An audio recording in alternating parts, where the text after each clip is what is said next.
خیر، ابھی ہم جس مقام پر پہنچے ہیں وہاں ہم ذکر کر رہے ہیں کہ یہودی سلیمان بادشاہ کی سلطنت کے متعلق کیا سوچتے ہیں،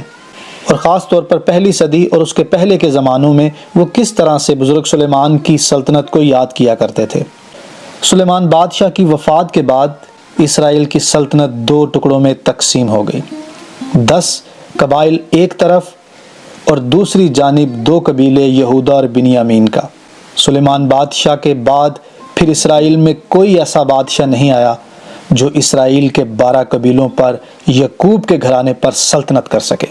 بزرگ سلیمان کی سلطنت کے اختتام کے بعد ہمیشہ ہی بنی اسرائیل میں یہ امید، یہ آس رہی کہ کوئی ایسا بادشاہ جو سلیمان کی مانند ہو جو اسرائیل پر سلطنت کرے۔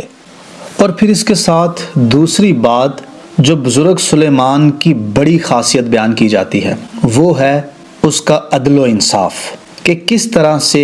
وہ بادشاہ ہونے کے ساتھ ساتھ منصف کے اعلیٰ منصب کو بھی خوبصورتی سے سنبھالتے رہے۔ بزرگ سلیمان بادشاہ کے دور حکومت میں انصاف کا ایسا بول بالا تھا کہ اس کی سلطنت میں بے انصافی نام کی کوئی چیز نہ تھی۔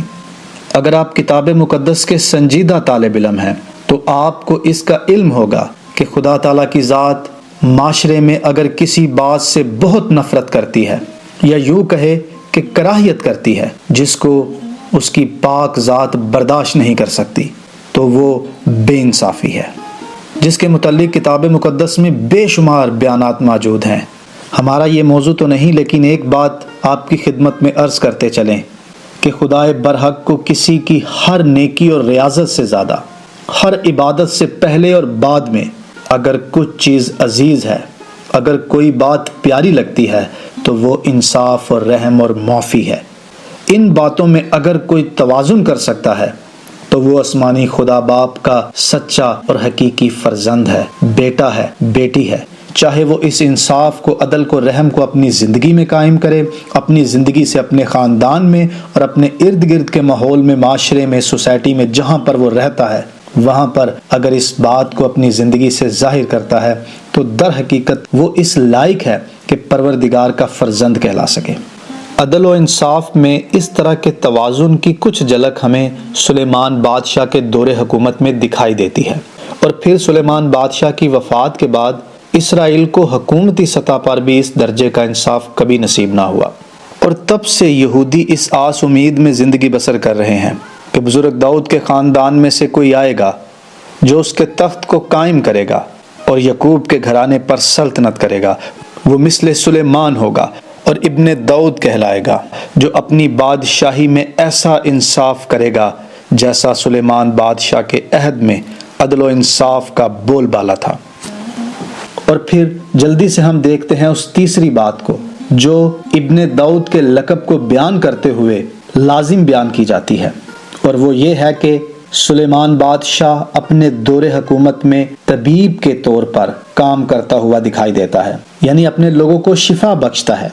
اس کے متعلق جوئش میتھولوجی اور یہودی روایتوں میں یہودی بزرگان دین نے بہت کچھ قلم بند کیا ہے۔ اس میں چند باتیں آپ کی خدمت میں عرض کرتے ہیں تاکہ ہم مسیح یسوع کے عہد میں ابن داؤد کے لقب کو اور بہتر طور پر سمجھ سکیں۔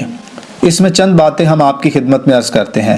جو ان کتب میں درج ہیں۔ مثلا سلیمان بادشاہ نہ صرف انسانوں پر حکومت کرتا تھا بلکہ اس کے حکم کو جانور بھی مانتے تھے اور فرشتے بھی۔ نہ صرف جانور اور فرشتے بلکہ بدروحیں بھی اس سے ڈرتی تھی، کیونکہ بدروحوں کا سردار بال-زبول سلیمان کے تابع تھا، جس کو یونانی میں اسمودیس کے نام سے بھی پکارا جاتا ہے۔ سو جتنے بھی لوگ بدروح گرفت ہوتے تھے سلیمان بادشاہ سے شفا حاصل کرتے تھے، اور بدروحیں بھی سلیمان بادشاہ سے ڈرتی تھی، کیونکہ سلیمان بادشاہ نے بال-زبول کو اپنے گھر کی باندی بنا رکھا تھا، اور یہ بدروحوں کا سردار سلیمان سے ڈرتا تھا۔ یہودی عقائد میں یہ بات بھی شامل ہے کہ انسان پر آنے والی تمام بیماریاں اور خاص طور پر سنگین قسم کی بیماریاں کسی نہ کسی گناہ کے نتیجے میں اس پر آتی ہیں۔ بدن پر کوڑ کا نکلنا، کسی شخص کا اندھا پیدا ہونا یا اس کی زندگی میں اس کا اندھا ہو جانا، بدن میں کسی بھی اعضاء کی کوئی کمی ہو، کوئی لولا ہے، لنگڑا ہے، اس کے بدن پر کوئی بہت بھیانک قسم کا زخم ہے، یا اس کے بدن پر کوئی جان لیوا بیماری ہے، دوسرے الفاظ میں آپ اس کو اس طرح سے بیان کر سکتے ہیں کہ کوئی بھی شخص اگر کسی بھی سنگین بیماری میں مبتلا ہوتا یا پھر اس کے بدن پر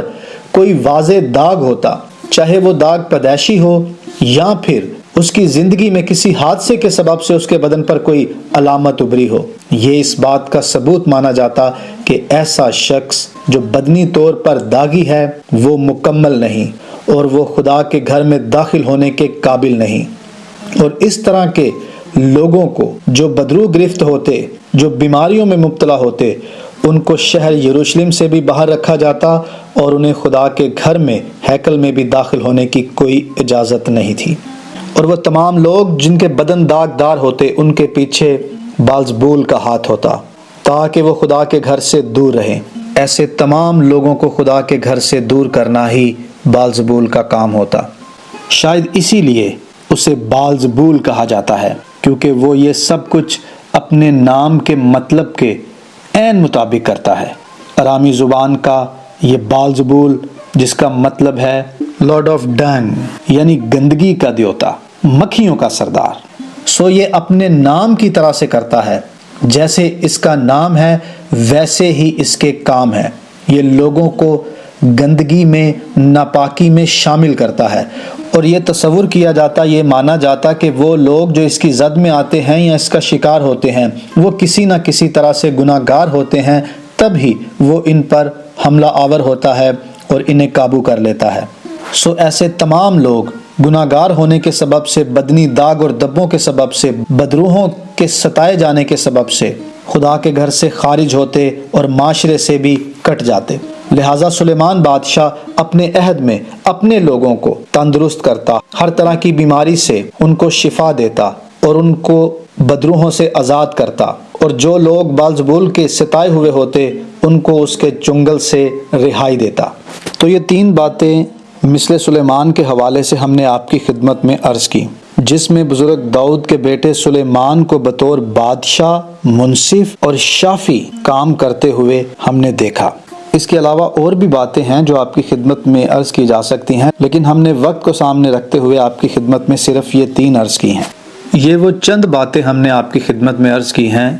جن کی بنا پر مسیح یسوع کے زمانے میں بعض مقامات پر لوگ آپ کو ابن داؤد کہہ کر مخاطب کرتے تھے۔ اب یہ بہتر معلوم ہوگا کہ خاص طور پر نئے عہد نامہ میں ابن داؤد کے لقب کا جب مطالعہ کیا جائے، دیکھا جائے کہ کس اقتباس میں، کس سیاق و سباق میں اس لفظ کو استعمال کیا گیا ہے، وہاں وہ کیا مفہوم، کیا معنی پیش کر رہا ہے، اور جو لوگ آپ کو ابن داؤد کہہ کر مخاطب کر رہے ہیں آخر وہ آپ کو کس سوچ کے تحت اور کس تصور میں اس لقب کے ساتھ مخاطب کرتے ہیں۔ اس کے لیے کتاب مقدس میں سے ہم چند ایک مثالیں دیکھ سکتے ہیں۔ جب ہم متی 1:1 کو دیکھتے ہیں تو یہاں پر آپ کے شاہی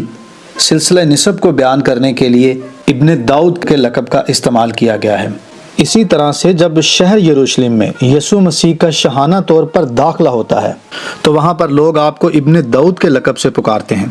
یہاں پر موجود لوگوں کا یسوع مسیح کو ابن داؤد کہہ کر پکارنے کا ایک پہلو یہ بھی ہے کہ آپ کو بزرگ داؤد کے تخت کا وارث جان کر بطور بادشاہ مخاطب کیا جا رہا ہے۔ یہودیوں کا بادشاہ، یعقوب کے گھرانے کا حتمی حقدار جو حکمران کے طور پر یہاں پر قبول کیا جا رہا ہے۔ یہاں پر یسوع مسیح کو ابن داؤد کہہ کر مخاطب کرنا مطلب اسے بطور بادشاہ مخاطب کرنا۔ اور پھر ایک مقام پر جب آپ یرو سے نکلتے ہیں تو 2 اندھے آپ کے پیچھے آ کر آپ کو مخاطب کرتے ہیں کہ اے ابن داؤد، اے ابن داؤد، ہم پر رحم کر۔ اور اس طرح سے اور چند ایک واقعات ہیں جہاں پر لوگ شفا کے لیے آپ سے درخواست کرتے ہیں کہ اے ابن داؤد، ہم پر رحم کر۔ اور یقیناً وہاں پر پس منظر مختلف ہے، اس لفظ کے استعمال کا سبب مختلف دکھائی دیتا ہے کہ کس طرح سے کہیں پر آپ کو بطور بادشاہ قبول کیا جا رہا ہے، کہیں پر بطور آپ کو شافی قبول کیا جا رہا ہے، اور پیچھے وجہ وہی ہے کہ مثل سلیمان کے طور پر آپ کو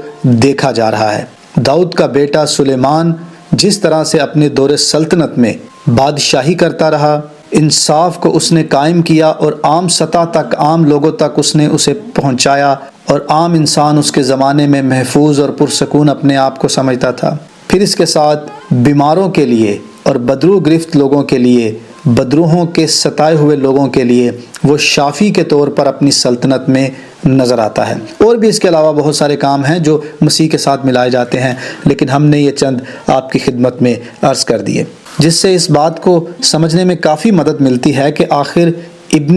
داؤد کا لقب مسیح یسوع کے لیے کن کن معنی میں استعمال ہوا ہے اور کس کس طرح سے اس کی ذات میں پورا اترتا ہے۔ اور پھر اس کے بعد ابن داؤد کے حوالے سے وہ تیسرا نظریہ جس کا ہم نے آپ کے ساتھ ذکر کیا تھا کہ جس میں بزرگ داؤد کے ساتھ کیے ہوئے وعدوں کی تکمیل نظر آتی ہے، وہ وعدے جو بزرگ داؤد کے ساتھ کیے گئے اور اس کی نسل کے ساتھ کیے گئے، تخت کے حوالے سے، سلطنت کے حوالے سے، ان وعدوں کی تکمیل ہمیں کس طرح سے اس ابن داؤد میں نظر آتی ہے، اس داؤد کے فرزند یا بیٹے میں نظر آتی ہے، یعنی یسوع مسیح میں۔ ابن داؤد کے لقب کو بیان کرتے ہوئے اس تیسرے نظریے کو بہت ہی اختصار سے آپ کی خدمت میں عرض کرتے ہیں۔ اس نقطہ نظر کو